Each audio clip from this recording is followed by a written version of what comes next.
Un grande mandi a tutti e un grande saluto a tutti. Eccoci qua di nuovo per una diretta primaverile. Siamo tornati approfittando anche della nuova bella stagione che si è appena aperta. Questo nuovo anno 2026 ci ha già portato grandi novità. Quest'inverno appena concluso, all'inizio dell'anno è stata promulgata la legge costituzionale 1 del 2026 che vi avevo già segnalato in un precedente video con tanto di link alla sua pubblicazione ufficiale in Gazzetta, che insomma potete trovare su questo canale cliccando insomma sul tondo qui sotto. Insomma, agevolmente trovate il video di qualche tempo fa, di un mese fa circa, insomma, e questo video invece lo voglio dedicare alle notizie di stampa più recenti che da ultimo non smettono di uscire su quella che è la situazione politica non solamente locale ma anche regionale, insomma, non solamente attuale ma anche futura, almeno per i prossimi anni, no? Perché ormai abbiamo superato la metà abbondantemente, insomma, di questa 13ª legislatura regionale, per cui ovviamente si sta già pensando a quello che sarà il futuro di questa regione con la scadenza naturale della legislatura regionale all'inizio del 2028, ma con una possibile anticipazione della consultazione non solamente politica statale ma anche regionale al 2027, anche in considerazione dei problemi del nostro presidentissimo Fedriga per quanto riguarda la questione del terzo mandato presidenziale direttamente elettivo consecutivo, che sembrava superata all'inizio di quest'anno, insomma alla fine dell'anno scorso, con la giurisprudenza costituzionale che non ho mancato di segnalarvi sempre in uno di questi precedenti video, ma che leggendo i giornali anche ultimamente non accenna a sopirsi ed è costantemente alla ribalta insomma, della pagina politica della cronaca regionale anche in questi ultimi giorni, per cui merita un approfondimento il fatto che la Lega non a rassegnarsi insomma, su questa questione che insomma si è riaperta in effetti dopo la riforma dello Statuto speciale che in questi ultimi mesi ha riguardato non solo insomma, gli enti locali di area vasta, che verosimilmente andranno al voto il prossimo anno nel 2027 e verranno concessi verosimilmente quale sorta di contentino geopolitico al Friuli, ovviamente diviso al suo interno come è sempre stato ma insomma questa riforma dello statuto speciale non ha mancato, ma riguardando anche la forma di governo regionale e non solamente quella locale, di alimentare nuove ipotesi su quello che potrebbe ancora essere, sia pur con grande difficoltà a mio modo di vedere, un ipotetico Fedriga-ter nella prossima legislatura regionale. con questo terzo mandato direttamente elettivo per l'ennesima volta, insomma, intestato al nostro ducetto locale, a questo veronese triestinizzato che per la terza volta, secondo questa ipotesi, andrebbe a sostanzialmente colonizzare una poltrona che tradizionalmente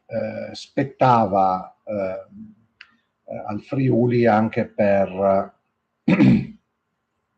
diciamo, compensare l'attribuzione da parte dello Statuto al nostro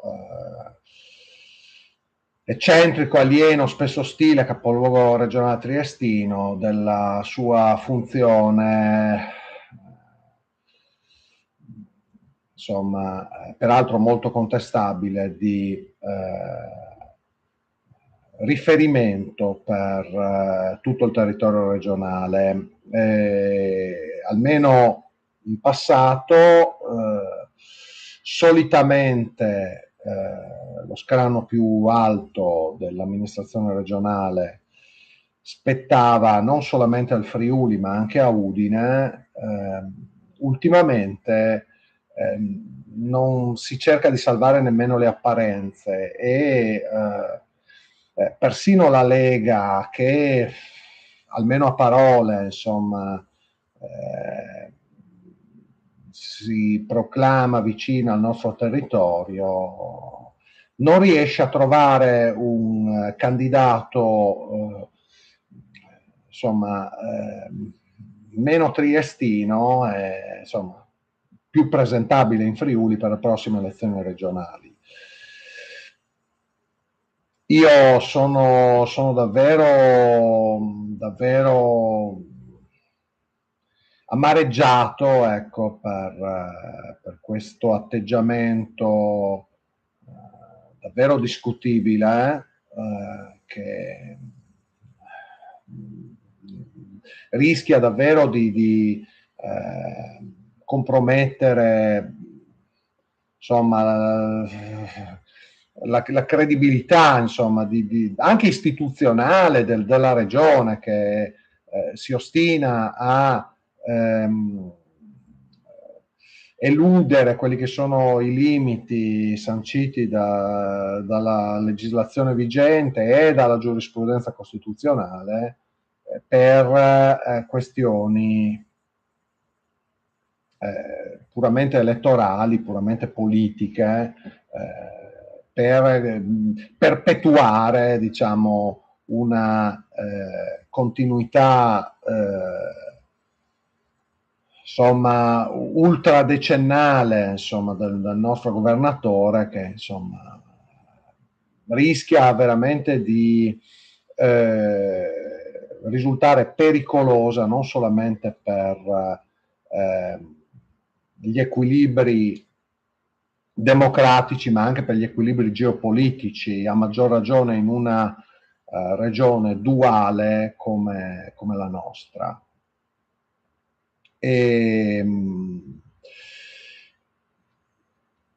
Diciamo, non è ancora scongiurata questa eventualità, perché la nuova legge costituzionale ha aperto degli scenari inediti che sul nostro territorio possono ancora consentire, sia pur con grande difficoltà, almeno dal mio punto di vista, possono ancora consentire insomma nuovi scenari inediti e potenzialmente derogatori.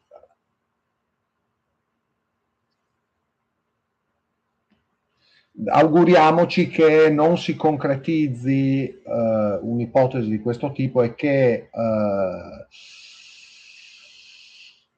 non si metta mano come al solito alla legge elettorale regionale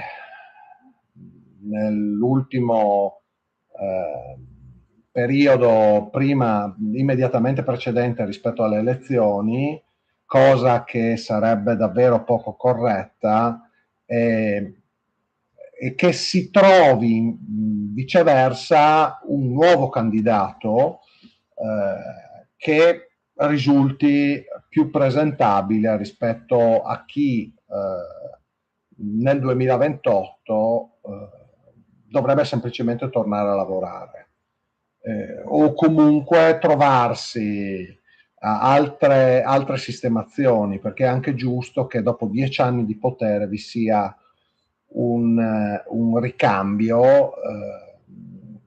e insomma, un fisiologico avvicendamento, se non dal punto di vista politico, quantomeno dal punto di vista geopolitico. Perché il Friuli sta soffrendo tantissimo questa egemonia triestina, che ormai insomma, tiene tutto per sé, riconosce sì e no le briciole, diciamo, alla colonia friulana, e non si preoccupa più nemmeno di salvare le apparenze. È una situazione che ci sta condannando a una lenta agonia.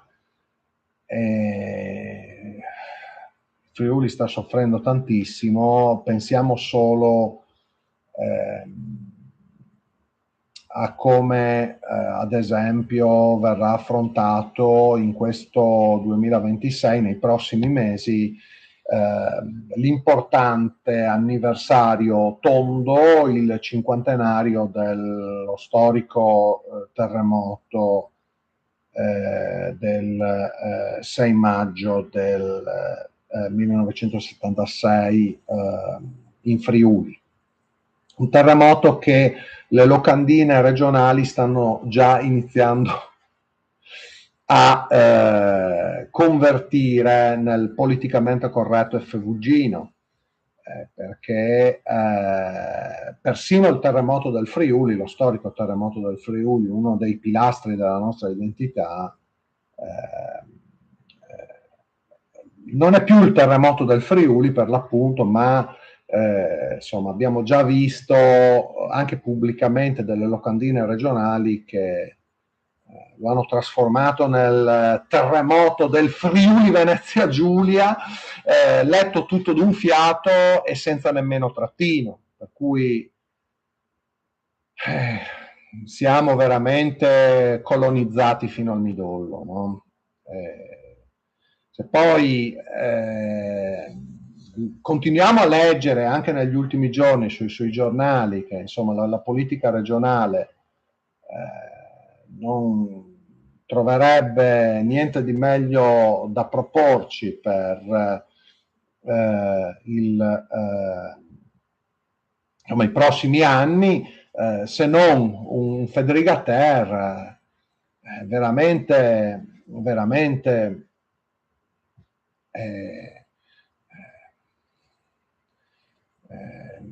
insomma, non ci sono parole, ecco, per rappresentare e denunciare il nostro disagio e la nostra preoccupazione per una regione destinata a diventare, insomma, un'anonima periferia, funzionale solo a pagare tasse per mantenere chi di questa sostanziale colonizzazione sta beneficiando in via pressoché esclusiva, senza più nulla concedere insomma, in questa regione prima mai nata e poi malnata, che insomma è sempre più effevugina, no? È sempre più artificiale, è sempre più svuotata di qualsiasi reale autonomia per il Friuli. E sì, l'ipotesi di un Federica-Ter sarebbe praticamente la pietra tombale su qualsiasi speranza per un territorio, insomma, ormai destinato, temo, a estinguersi per finire sostanzialmente assimilato, insomma, trasformato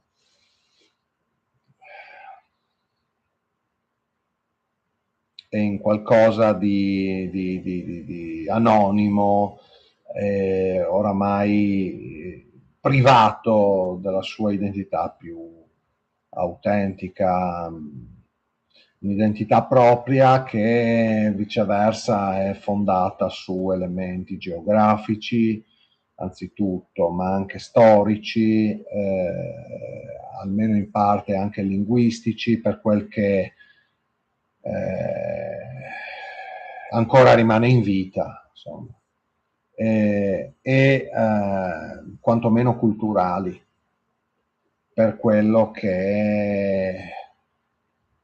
insomma nei prossimi anni riusciremo a portare avanti, pur tra mille difficoltà. Che fare? Sicuramente mi sento di dissuadere dall'astensionismo politico, perché votare è un diritto fondamentale, la regione è un ente territoriale ad appartenenza necessaria, come sono peraltro tutti gli altri enti pubblici territoriali, e insomma, in occasione delle prossime elezioni regionali e locali, chi non andrà a votare lascerà decidere agli altri, per cui non mi sento assolutamente, nonostante tutte queste difficoltà, questi problemi, di andare a soffiare sull'astensionismo, che già da molti anni sta funestando la partecipazione democratica in regione, se pensiamo che Fedriga è stato eletto entrambe le volte, sia nel 2018 sia nel 2023, con un'affluenza inferiore al 50% più uno degli aventi diritto al voto, ovvero sia a un quorum che non esiste, a un quorum partecipativo che non esiste insomma, in queste elezioni, ma insomma, tanto rende l'idea di qual è la crisi anche di partecipazione democratica che ha eletto Federica entrambe le volte. Evidentemente un candidato del genere non viene percepito dalla maggioranza del corpo elettorale regionale come davvero sostanzialmente, effettivamente rappresentativo di quella che è la nostra realtà. E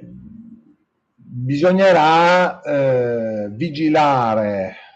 costantemente, come già stiamo facendo, su queste questioni, per fare tutto il possibile, non solamente da un punto di vista politico, ma anche giuridico, anche legale, per scongiurare il peggio e impedire un terzo mandato federighiano, che sarebbe la morte per il Friuli. E dobbiamo fare tutto il possibile per spingere la Lega a smetterla di sostenere candidature letteralmente impresentabili, e di trovare al suo interno almeno un candidato che sia friulano, magari anche della zona di Udine, perché no,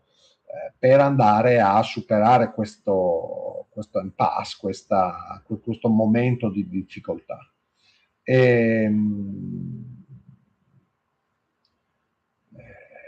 Faremo un passo alla volta, cercando di dare il nostro contributo per, come dire, un'evoluzione che non sia effevugina, ma che sia, per quanto possibile, friulana. Ecco, vi invito a fare anche voi insomma, tutto quanto è possibile per svegliare l'opinione pubblica e cercare di sensibilizzarla quanto più possibile a queste questioni che mi sembrano cruciali nei prossimi mesi e nei prossimi anni per quanto riguarda un Friuli che sia auspicabilmente più friulano e non più FVGino. E temo sarà dura, ma non possiamo che rimanere fedeli alla nostra identità e alla nostra dignità, combattendo fino all'ultimo con ogni mezzo lecito che è a nostra disposizione. Facciamo girare tutti questi video e teniamo alta l'attenzione dell'opinione pubblica regionale su quella che è la nostra cronaca politica attuale e futura. Ecco.